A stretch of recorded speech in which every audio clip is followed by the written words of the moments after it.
الرحیم۔ رسول پاک صلی اللہ علیہ وسلم کا مشہور فرمان جس میں آپ نے فرمایا الطہور شطر الایمان، صفائی نصف ایمان ہے۔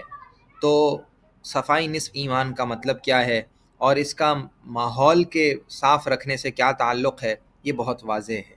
اور صفائی نصف ایمان یعنی ایمان کا آدھا، پورے دین کا آدھا یہ ہے کہ پہلے خراب چیزوں کو صاف کیا جائے، چاہے دل سے خراب چیزوں کو صاف کرنا ہو یا کسی بھی جگہ اصلاح کی محنت کرنی ہے تو پہلے خراب چیزوں کو ختم کیا جائے، پھر اچھی چیز کو لایا جائے۔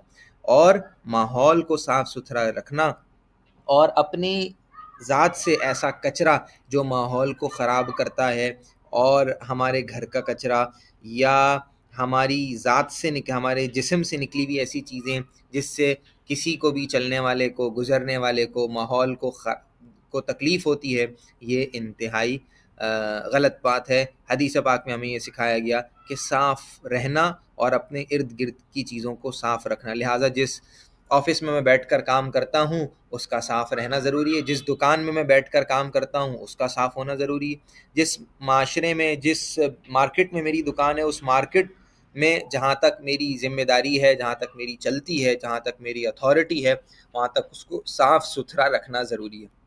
اپنے جسم کو صاف ستھرا رکھنا ضروری ہے۔ عبادات کے لیے تو شرط ہے کہ اگر انسان کا بدن پاک نہیں ہوگا تو نمازی نہیں ہوگی۔ تو حدیث پاک یہ مختصر اور جامع ہے، اس کی اپلیکیشن ہر جگہ ہے، اس کے اوپر عمل کرنے کی ضرورت ہے۔ اور بہت سی ناپاکی، بہت سی گندگی ہمارے کاروباروں کی وجہ سے پیدا ہو رہی ہے۔ لہٰذا بڑی بڑی انڈسٹریز بہت سا کچرا، بہت سا زہریلا مواد وہ ماحول میں چھوڑتی ہیں، جس سے وہ ماحول کو گندا کرتی ہیں، جس سے مچھلیوں کو بھی نقصان اور پودوں کو بھی نقصان اور انتہاً جو انسان ہیں ان کو بھی نقصان پہنچتا ہے۔